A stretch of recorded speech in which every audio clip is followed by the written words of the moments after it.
Bueno, En ahora fin, tenemos dos invitados. es muy interesante lo que va a pasar ahora. Va a pasar. Al final viene Claudio Zuccovici, que es uno de los economistas todavía muy cercanos al poder, de los que van a Olivos a escuchar A mí me ópera. reinteresa escucharlo. Sí, Me claro, por reinteresa supuesto. porque me da ganas de que me convenza de que el plan económico puede funcionar. ¿Y antes? Y antes viene Alejandro Agostinelli, que es un economista, perdón, Guido Agostinelli, que es un economista que hace un trabajo espectacular de mostrar, de seguir las cosas que dice Milei. Vas a ver qué Para intentar interesante. corroborar si Sí, eso. sí, pero Sí, él escribió un libro que se llama Las falacias libertarias, o sea que ok. tiene una mirada crítica, con lo cual vas a tener en los próximos minutos la Dos posibilidad de miradas charlar muy contrapuestas. muy contrapuestas. Ahí va. Para Guido Agostinelli, Milei es casi un chanta. A ver, Y en cambio, para Zuccovici. Milei, pues el hombre, Zuccovici. Zuccovici, es el que hincha estudiante, por Echa eso estudiante, pobre, sí. Ya dice le he que, tenido que pedir perdón varias veces por decir mal su apellido. Dale. bueno, Ahí va. ahí viene Agostinelli, viene, dale. Explicarte todo el programa para decirte todas las falsificaciones. Te la digo, te la resumo. A ver, desde que empieza Argentina de primera potencia de comienzo de siglo, que es mentira, que ningún dato lo avala, que el PBI per cápita no era el más alto del mundo, no era la primera potencia mundial. Eso es totalmente falso, está en los datos. Eso podría ser un debate histórico. Y eso es mentira, debate histórico. Y en la actualidad, por ejemplo, que dice livianamente que tenemos un 60% de pobreza. Eso es mentira. La última medición da 41,7. Si tenemos un 60 y él tiene información privilegiada de que estamos en 60, quiere decir que ya aumentó más la pobreza él que Macri y Alberto Fernández juntos. O sea, Claro. es un escándalo. ¿Y su proyecto en qué dijo la verdad? ¿En qué mintió? No, dijo que no IFAS, hasta en tanto no la podemos pagar, dijo que los salarios iban a aumentar en forma exponencial, lo cual es falso, como acabamos de decir, los salarios están cayendo, las jubilaciones están cayendo. Él, en definitiva, planteó todo un escenario hipotético que no se está cumpliendo. Y ahora lo que no se va a cumplir es esta cuestión del crecimiento en B. Él dijo que los peores meses iban a ser marzo y abril. Por ende, este mes, en este momento, estamos creciendo, según él, en sus proyecciones. Y no está pasando eso. Ningún dato convalida eso. De hecho, no solamente por la calle, digamos, los datos que se recopilan, no se está viendo eso. Y aparte la B, y esto no hay que dejársela pasar, porque esto hay que seguir analizándolo mes a mes, es que quiere decir que entonces de donde partimos vamos a llegar en la misma cantidad de meses. Tardamos 5 meses en llegar acá, la B corta, ¿qué es? Tiene justamente los dos lados de la misma dimensión. Entonces lo que tendríamos que tener es que en 5 meses tendríamos que estar igual que en diciembre o en noviembre. Y eso no va a pasar. No va a pasar. Lo que sí va a ocurrir, y Milei es un gran artífice de esto, por eso yo digo que hace cherry picking, que es seleccionar las cerezas más lindas que nos puede mostrar de una canasta de cerezas, o sea, nos muestra el dato más alentador. ¿Qué es lo que va a hacer Milei? Ahora nos va a empezar a decir si el salario rebota 0, algo por ciento, va a empezar a decir, ven que los salarios crecen. Sí, pero me lo destrozaste un 20%. Claro. Y otro artilugio que usa él es medir en dólares. Ahora medimos en dólares. Ahora el salario real resulta que es medirlo en dólares. Falso. Porque si vos tenés un salario mayor en dólares, pero todos los costos de vida que vos tenés en dólares se te duplicaron, no estás ganando más en dólares. Claro. O sea, tu salario real te alcanza para menos. Tu salario te alcanza para menos. La cuenta sencilla para hacer en casa es, ¿a quién le aumentaron desde diciembre para acá un 107% el salario? Esa persona se mantuvo igual. Y son pocas. Bueno, estamos con Guido Agostinelli, falacias libertarias, cómo para evitar caer en la estafa de moda. ¿Cómo andas, Guido? ¿Cómo Buenas están? noches, gracias Es por muy venir. interesante lo que va a pasar ahora, porque María no conoce tu trabajo. No, Y yo sí. Y de los dos, porque la vos más- sos un nerd de los libertarios. Exactamente, no, pero si hay de los dos hay alguien exigente en términos académicos, es María. Con lo cual, Guido, te quiero ver. O sea, yo le dije, mirá, es muy serio, no es nada panfletario, lo he visto, lo he entrevistado, pero Está muy bien, está muy bien. no te quiero mejor. decir nada. No es lo mismo. ¿Puedo hacerle la primera pregunta? No, se lo voy a hacer yo, Dale. porque te va a hacer fácil, porque esta la conoces bien. Milei, escúchenlo, pues muy bueno. Milei dice, la Argentina era el primer país del mundo y se transformó gracias al socialismo en el 160. Sí. ¿Cuánto hay de cierto y cuánto de falso en esa...? Es totalmente falso. A ver, arranquemos por el principio. Si la única medición que hay es la de Madison, que justamente lo que hizo fue recopilar datos aproximados de 1895, que es el año que Milei dice que éramos primera potencia mundial. Ahí lo que recaba son los datos del PBI per cápita de solamente 36 países. Dentro de esos 36 países, Argentina está séptimo, o sea que no está ni primero. Segundo, lo que hay que tener en cuenta es, cuando vos decís PBI per cápita más alto y lo asociás a que es una potencia, es como si yo hoy les dijera que Liechtenstein o Mónaco es la primera potencia mundial. No lo es. El PBI global es el que hace que una determinada economía sea la principal potencia, Estados Unidos, China, en definitiva. lo que O sea, tendría... vos decís países muy chiquitos con muy poquita población. Claro. Era un momento donde Argentina era un país muy despoblado. Era un país muy despoblado. Bueno, hay muchos informes con respecto a la situación de la salud en ese momento. Y un dato importante que no se dice prácticamente, que es que Milei incluso en Davos menciona que la expectativa de vida nos marca cuán exitoso es una sociedad o no, lo cual es totalmente cierto, es un dato, hay que darle la derecha con algo. En ese momento la medición de expectativa de vida en Argentina era de 33 años y en Australia, por ejemplo, 53. Y en todos los países centrales da en todos arriba de Argentina. O sea que claramente Argentina no era una potencia mundial, ni siquiera se vivía bien. Y otro dato que también es interesante, que reflejamos en el libro, es que lo que son los impuestos a las importaciones en ese momento eran 6 veces mayor de lo que son hoy. O sea, para que entendamos, era una economía que encima no era socialista, completamente según la abierta. mirada de Milei, era Totalmente socialista. 160. Esa idea de sí, volver a un paraíso, o sea, make Argentina great again, ese paraíso no estaba ahí. No estaba bajo ningún punto de vista. Viste que para Macri estaba 70 años de decadencia, es decir, ante el nacimiento del peronismo. Y Milei lo sitúa ese paraíso perdido ante el nacimiento del radicalismo y de la ley San Peña, ¿no? Sí, pero por eso, aparte tengamos en cuenta que las mediciones son muy precarias. Las cuentas nacionales empiezan a ser fiables a partir de la década del 40. Y lo que tenemos también es que solo una medición de 36 países, cuando después se termina midiendo 169. ¿Vos sos economista? Sí, soy economista, sí. 160 hoy. ¿Cómo? ¿La Argentina es el país número 160? No, porque bueno, ahí él lo que empieza a hacer es una medición, tomando el blue, descontando, pero no se refleja en la realidad, no es ni mucho menos. Argentina es un país de mitad de tabla, digamos. Sin... Eso dice siempre Dani Stengel. Claro, porque Sí. cuando vos ves, por ejemplo, el programa de Naciones Unidas, que mide calidad de vida. Expectativa de vida es una buena medida de... Es una buena medida de expectativa de vida, claro. Da 45 Argentina, no da 160. No, pero por eso esos son parte de los artilugios, digamos, de tomar los datos a conveniencia. Lo de 1895 es bastante notorio, con la expectativa de nuevo, digo, 33 años es realmente baja. Y todo lo que uno busca de antecedentes de esa época te habla de una gran desigualdad. ¿Por qué crees que tira esos datos? ¿Los inventa? Yo creo que, a ver, es como un poco lo mismo que hace con la inflación, ¿no? Ahora vamos a la inflación. Yo creo que él lo que trata de hacer es presentar un escenario muy positivo hacia atrás. Entonces lo que trata de decir es, podemos volver a ser esa potencia, que en realidad nunca fuimos, y a su vez también el escenario en el que él asume lo exagera completamente. Entonces de esa manera recibe el peor de los mundos, viene en el extremo, y por otro lado quiero volver a ser el mejor, y lo sitúa bien atrás. Primera pregunta, profesora. No. O sea, la idea de que hay un paraíso al cual volver, nunca ningún político lo situó antes de la ley Sáenz Peña. Claro. Es raro en términos de... Pero sí estaba esta discusión de los libros de Pablo Gerchunov y qué sé yo, en qué momento Argentina separa su destino de Australia, por ejemplo. Sí, Correcto. igual, Porque es una discusión no es una discusión que no esté en nuestra... igual yo soy, justamente por un libro de Pablo Gerchunov Sí. y Lucas Liach, sí, Los ese. ciclos de la ilusión y el desencanto, yo siempre era muy crítico de la época conservadora y me hizo repensar eso. Tiene datos muy fuertes de cómo la Argentina, bastante en paz, una pequeña población recibe una gran población pobre que ni siquiera hablaba el idioma, es cierto, en contexto económico muy bueno, y la incorpora a la sociedad bastante pacíficamente. Y entonces mi mirada sobre ese periodo, incluso el pre-Irigoyen, que no era muy democrático, cambió. No era. Cambió. Es decir, mi sensación era, che, no estuvo tan mal ese periodo. Pero de cualquier manera, una cosa es eso y otra cosa es decir, cayó del primero al 160 porque nos volvimos socialistas. La caída más grande se da en el año 76. La caída más grande del salario real se da en ese año y a partir de la dictadura militar tenés aumento de endeudamiento externo, empieza a aparecer el desempleo en forma bien marcada. O sea, el año que en realidad uno puede tomar como pico es el 74, como un buen año, digamos, después de un proceso largo, no estoy diciendo que sea solamente ese año, y a partir del 76 empieza una caída abrupta, llevando adelante medidas muy similares a las que estamos llevando ahora. Las medidas en materia económica, ¿no? Sin meternos en otros temas, digamos.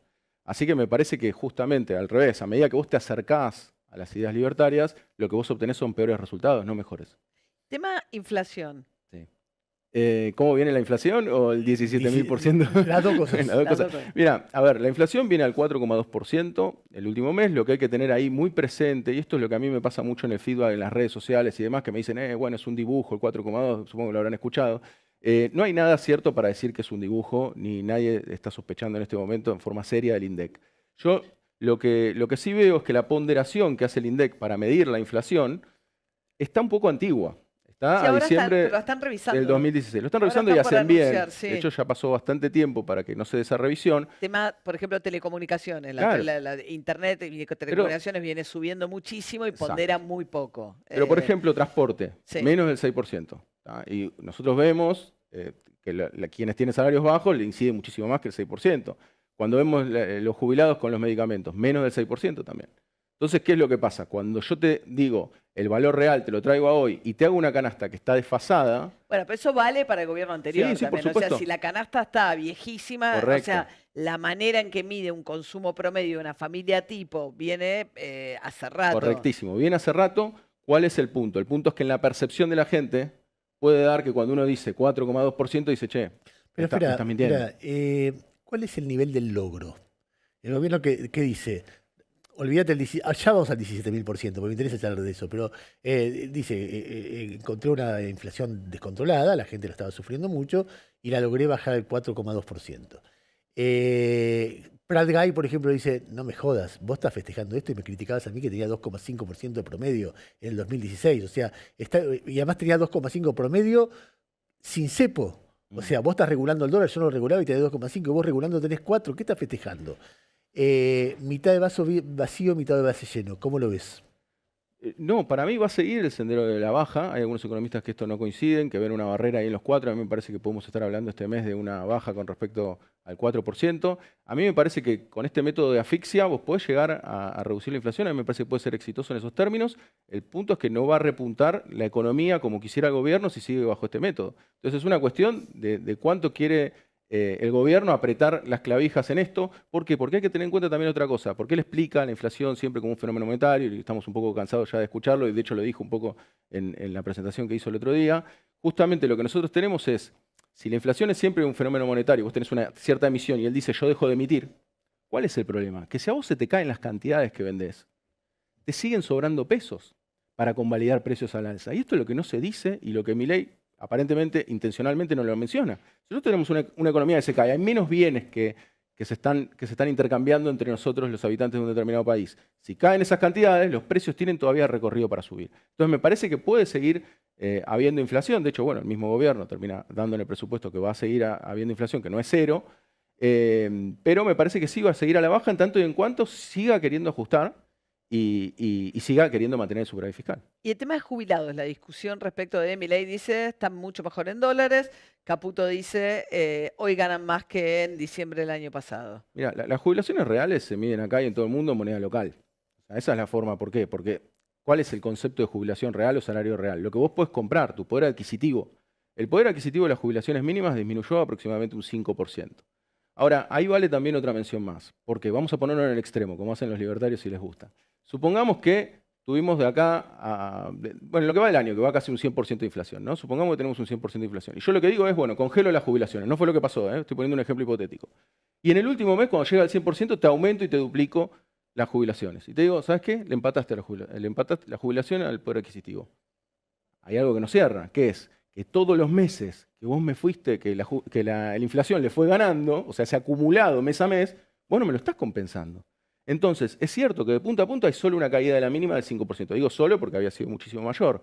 Pero lo que hay que tener en cuenta es todo el proceso mes a mes, toda esa caída, todo eso sin tener en cuenta lo que hablábamos antes de la ponderación. Que obviamente los jubilados gastan más en medicación que otros. Sí, el cálculo ahí que hace el gobierno deja aparte el bono de 70.000 pesos y calcula el incremento sobre el resto de la jubilación, con lo cual, claro, ese incremento, lo dijo Franco, fue el único que fue más franco.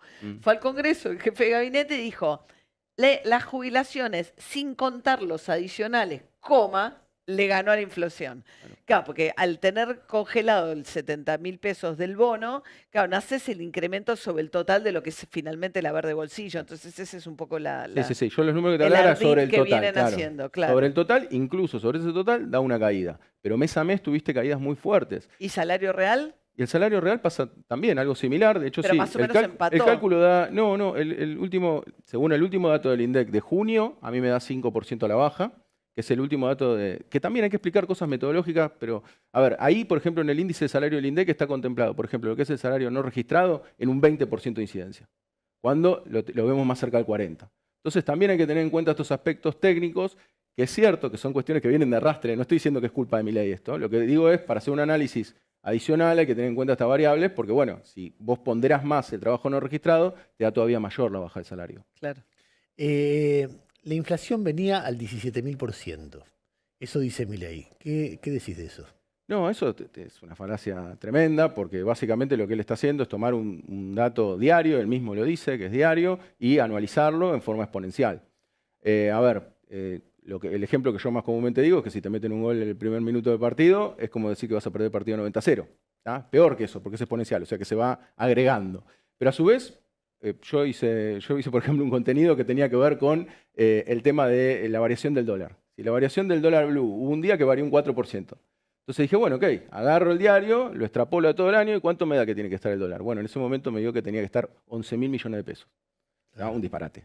¿No? Y lo peor es que encima la gente lo ve en la red y piensa que la cuenta la hice mal yo. Yo lo que estaba haciendo era aplicando su método. O sea que no, digamos, no. La inflación no evoluciona de esta manera siempre que tenés un salto devaluatorio, más si es del 118% como hizo Milei, tenés un salto en los precios. Pero esto es inexorable, pasa.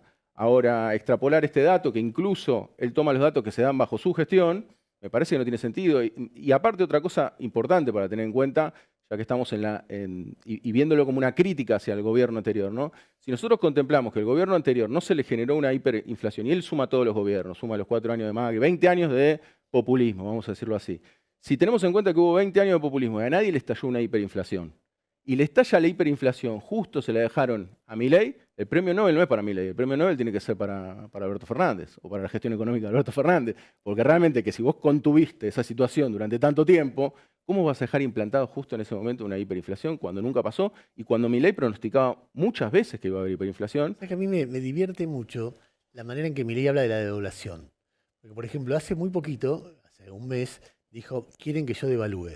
Y son unos hijos de puta. Dijo, voy a hablar en latín como dice el profe de Pablo. Y los empieza a putear los que piden devaluación. Quieren que caiga el pueblo argentino. Vos rebobinás 9 meses atrás y ¿qué hizo? Devaluó. Y vos rebobinás, como él como candidato decía, los que devalúan son los políticos que lo que hacen es joder a la gente porque quieren proteger la suya. En lugar de devaluar, lo que tiene que hacer es un ajuste fiscal. Al decir eso, los hijos de puta que quieren que devalúe, en algún lugar está reconociendo que lo que hizo él primero es inflacionario, porque jode la vida de la gente. En segundo lugar, es una canallada, porque es lo que dice, quieren que devalúe. Ahí hay una inconsistencia muy fuerte en cómo él va viendo la devaluación, según si la hace él o si la hacen otros, ¿no? Sí, de hecho le descuenta la tasa de inflación, a veces cuando explica la inflación le descuenta la tasa. Ahora dice que la inflación es del 1 o 2 mensual porque le descuenta el 2% del crawling peg. Entonces dice, es inflación menos la tasa de la devaluación del tipo de cambio oficial. Lo cual, fíjate, lo cual es bastante extrambótico. Claro, y con respecto a lo que vos decías, diciembre, si vos le descontás el 118 de devaluación, entonces ¿qué te da? Una hiperdeflación, un hecho inédito a nivel mundial. Pues si le descontás, o sea, si vos le descontás la inflación, le descontás la devaluación. 25. Claro, o sea, si al 25 creo que fue 25, creo, ¿no? El diciembre fue 25 más 5. Le sacás le sacás el 118, ¿qué te da? Que todos los precios. Por eso digo, no tiene ningún sustento esto que está diciendo Milei, no tiene ningún sustento. Agarra el cherry picking, agarra cuando le conviene el dato y cuando no le conviene lo descarta. Y ahora está agarrando ese dato. Fíjense que no ha dicho mucho acerca del 4,2 de inflación. O sea, ya el dato no le gustó, evidentemente. No, ya no habla. Ahora quedó como en un segundo plano el tema de la inflación y digamos, la idea es, va a haber superávit, va a haber superávit.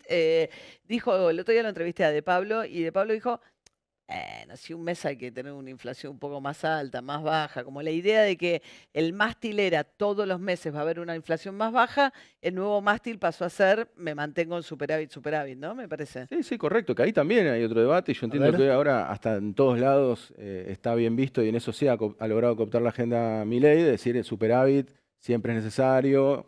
Y demás. A ver, lo que hay que tener en cuenta es primero, el 80% de los países, esto para poner, no estoy justificando, estoy diciendo, situémonos en dónde está el mundo. El 80% de los países tiene déficit fiscal. Lo que hay que tener en cuenta es uno de los... ese 80 tiene crédito. Sí, correcto, exacto. Bueno, y después ahí va la cuestión de default. Argentina podría entrar y obtener crédito, pero más allá de la cuestión, digo, el 80% tiene déficit fiscal a raíz de que es una herramienta el déficit fiscal para estimular la economía. Sin un ejemplo muy sencillo, Singapur, que es el modelo de Milei, entró en 2 años de déficit fiscal. ¿Por qué? Porque el déficit fiscal, y eso es lo que no entiende Milei, no es que es una meta de los políticos malos. El déficit puede ser eventualmente, digo, pero no siempre. Lo que te permite el déficit fiscal es reactivar en momentos en el que la economía está deprimida. Eso es Pero una no todo se herramienta. financia el mismo, no todos los países se financian el mismo costo. Yo la parte que le concedo No. que nos estamos financiando un costo Correcto, cuando lo correcto. conseguís estrambótico. Pero lo que voy es, si vos vas bajando el gasto Sí. y tenés un déficit acorde donde vos ves un sendero en el cual vas a llegar sí. al superávit, no es necesario hacerlo ya, porque ¿cuál es el problema? Está profundizando la crisis. O sea, la crisis es más profunda porque él está llevando al superávit. Entonces, a mí me parece que esa cuestión muy dogmática de Milei de llegar al superávit, cuando en realidad, y es más, podríamos repasar el 20% de esos países que tienen superávit, van a ver que, salvo raras excepciones, no son países muy conocidos. Entonces, no estoy diciendo que hay que aplicar el déficit porque sí. Lo que estoy diciendo es en épocas de depresión, el déficit te puede ayudar a reactivar. Y cuando vos reactivás, ahí tendés al superávit fiscal. Entonces, esto es lo que llamamos medidas contracíclicas, vamos a decir. Guido, Irlanda. Él dijo muchas veces, tenemos que ser como Irlanda y recuperar. Irlanda es un paraíso libertario. ¿Cómo es Irlanda? Bueno, yo me fui hasta allá el año pasado, justo para cerrar lo que es el libro. A ver, en Irlanda es un caso bastante particular. Por poner un ejemplo, lo primero que uno ve, bueno, ¿cuánto es el IVA? Bueno, el IVA es el 23%, ¿no? Tenemos 21 acá, ya es 23. El impuesto a los asalariados está arriba del 50%. ¿tá? Entonces, pero lo que sí tiene son impuestos bajos para las grandes corporaciones, 12,5, lo cual le trae bastantes problemas con la Unión Europea. Al formar parte de la Comunidad Europea y al darse el Brexit, muchas empresas se instalaron ahí. Entonces, esto se da por un ejercicio contable, prácticamente. Entonces, Irlanda tiene un PBI muy aumentado, tiene un paralelismo, cierta vinculación con la Argentina a comienzo de siglo, ¿no? Tenemos poca población, 5 millones de habitantes, si no me falla la memoria, y lo que tenemos es un PBI aumentado porque Apple y las grandes empresas registran las patentes ahí. Para pagar menos. Para pagar menos. Pero es lógico que paguen menos. A ver, y esto es un poco los libertarios. Es un poco lo que pasa entre Uruguay y Argentina. Correcto, un algo, aspecto, sí. algo parecido, con un mercado muchísimo mayor en el caso de Irlanda, por lo cual muchísimo más atractivo. Entonces lo que pasa es que las grandes corporaciones se instalan ahí, no tienen personas. Yo cuando fui allá a Irlanda, a Dublin, dije, bueno, voy a ver dónde está el de Apple, el local de Apple. No tiene ni siquiera el local de Apple. Creo O que sea, los no Rolling sé, Stones están ahí también. ni siquiera, claro, ni Pero siquiera- aportan ahí. Pero claro, claro, tributan ahí, es un registro fiscalmente. contable, digámoslo. Es un Está bien, registro pero entra guita a Irlanda. Claro, claro. Pero lo que pasa es que el registro que se está dando ahí de Irlanda, vos después decís, bueno, ¿qué hace el Estado? Porque el eje es el Estado, ¿qué es lo que termina haciendo? Bueno, en realidad lo que termina pasando es que tiene empresas estatales, una empresa estatal, que a mí me parece algo que ya que Milei quiere copiar Irlanda, que lo haga, que es una empresa estatal que te da agua potable y gratuita para todos los habitantes. O sea, y acá no se Tal y aumenta guatita para todo. Eso para pasa en todos los Irlanda. habitantes, pero lo único que pagan son las empresas. O sea, residencial y vos puedes agarrar la canilla y ese dato, viste, a veces uno cuando investiga, los datos no salen en ninguna planilla de ningún lado, yo que me la pasé viendo números. Y hablando con la gente ahí justamente me dice, no, Exacto. che, pero ¿qué pasó? No, agua no compro porque... Países nórdicos, porque uno tiene siempre la visión de que los países que mejor funcionan en términos de social, bueno, uno lo ve en cualquier índice de desarrollo humano, son los países nórdicos. Y él dice, basta de la falacia de los países nórdicos crecieron porque se volvieron más liberales, son donde más libertad hay, etcétera. Sí, eso es una mentira grande. A ver, son los países con mayor presión tributaria. Son uno de cada 3 trabajadores en Noruega y uno de cada 4 en el resto de los países nórdicos son empleados estatales. Otro dato importante de Irlanda, los empleados estatales ganan más que los empleados privados. Dato. O sea, estamos hablando de que tienen una reivindicación de lo público muy importante en los países nórdicos. Países nórdicos también, empresas estatales muy importantes, o sea, empresas tanto de energía, de energías renovables, y en el caso de Suecia se meten tanto en tu vida en términos de Milei, que tiene una empresa que monopoliza la compra y venta de bebidas alcohólicas para poner de alta graduación, para ponerte precios altos para desincentivar su consumo. O sea, estamos hablando de economías que se meten mucho, de países que se meten mucho en la economía local. Y que claramente contradicen todos los preceptos libertarios. O sea, no hay nada ahí de libertario, todo lo contrario. Y de hecho también pagan altos tributos lo que son los trabajadores, las empresas. Las empresas un poco menos, y de eso es lo que se agarran. Por eso cuando decimos lo del cherry picking o la selección de datos es eso. Pero las empresas pagan poco. Elijo el que me acomoda. Claro, los Claro. trabajadores, en fin. En Bueno, está definitiva, bien, vos estás mostrando todo falacias libertarias, o sea, cómo Milei dice chantadas, básicamente eso para justificar una mirada del país o mirada. Después bajas a tierra y tenés al Milei presidente. Y ves lo que está haciendo Milei con Caputo y qué sé yo. ¿Te genera escepticismo, te genera esperanza? ¿Te parece que puede funcionar? ¿Te parece que no? no, primero tenemos que definir qué es funcionar. porque ese es a veces un poco el debate. Lo que hay que tener en cuenta es el punto de partida de Milei, medido por el INDEC, en pobreza es 41,7%. Digo porque ya se repite tanto 50 que ya la gente en todos lados me repite 50. 50 hay una estimación exacta de la UCA y la DITELA que dan 50 o un poco más arriba de 50. La última medición del INDEC del último semestre, o sea, lo último de Alberto Fernández, 41,7. Si la pregunta es si Milei va a dejar después de todo su recorrido un 41,7 de pobreza, yo estoy 99% seguro que no va a llegar. Entonces, en esos términos no puede ser exitoso. No va a ser exitoso en esos términos. Ahora, si uno dice, bueno, ok, en realidad me logró estabilizar los precios, posiblemente los estabilice, siempre y cuando quiera seguir condicionado con un ancla en el crecimiento económico, porque vos, inexorablemente, para crecer, va a tener que haber algún estímulo a la demanda. Esto lo explicaba Keynes, que a él le da mucha bronca a Keynes, pero la verdad que fue, por lo menos, un autor que nosotros los economistas estudiamos bastante. Pero digo, Keynes lo que decía es, porque me causaba gracia, porque hace poco vi un video, creo que era el viceministro de Gabinete, ¿no? Que decía, tienen que invertir, ¿no? Si no, esto se acaba, no me acuerdo qué era. Bueno, y justamente Keynes pone un ejemplo hasta parecido a ese, que decía, si vos le pedís a todos los empresarios, los juntás a todos, y le decís, pongan plata, y la economía está deprimida y vos sabés que no vas a vender, suponete que uno te ponga plata. Se cae. Porque el problema es que no vende. Entonces, lo que tiene el Estado como virtuoso es que puede poner de acuerdo a todos, porque lo que dice es, pongo la plata yo provisoriamente. Provisoriamente. Keynes no hablaba de déficit perpetuos. Entonces, lo que dice es, provisoriamente hacemos obra pública, por ejemplo, y entonces lo que hace es que se reactive la economía, y entonces ahí ustedes voluntariamente van a querer. O sea que fíjense, voluntariamente, libremente, van a querer ir e invertir, no porque me lo pidas. Entonces, los sectores que van a reactivar, y esto a veces también, de nuevo, es algo metodológico, pueden ser los sectores extractivistas, pueden ser los sectores exacto, que no generan empleo. Por ende, otro dato importante a tener en cuenta con respecto a cómo le va a ir a Milei es 5,7 de desempleo recibió, ya está en 7,7, o sea, un aumento del 35% del desempleo, y estamos en vías de llegar, posiblemente, la semana que viene se conoce el dato del segundo semestre, que seguramente también de un aumento. Entonces, yo... con el aspecto social, yo no veo que vaya a mejorar con Milei. Ahora hay que ver qué considera cada uno que es estar bien. Que es estar bien. ¿Aprobado? Bueno, ¿Aprobado? sí, por supuesto. qué Guido nota? Agostinelli, Falacias ¿Con qué Libertarias. nota? No, muy bien. No le voy a poner nota. Sería pero no, gracias. Súper No, gracias a interesante. ustedes. Creo que ahora vamos a ver una visión distinta o una mirada distinta sobre el gobierno de Javier Milei, ¿no? Sí, viene Zukovicki. Sí.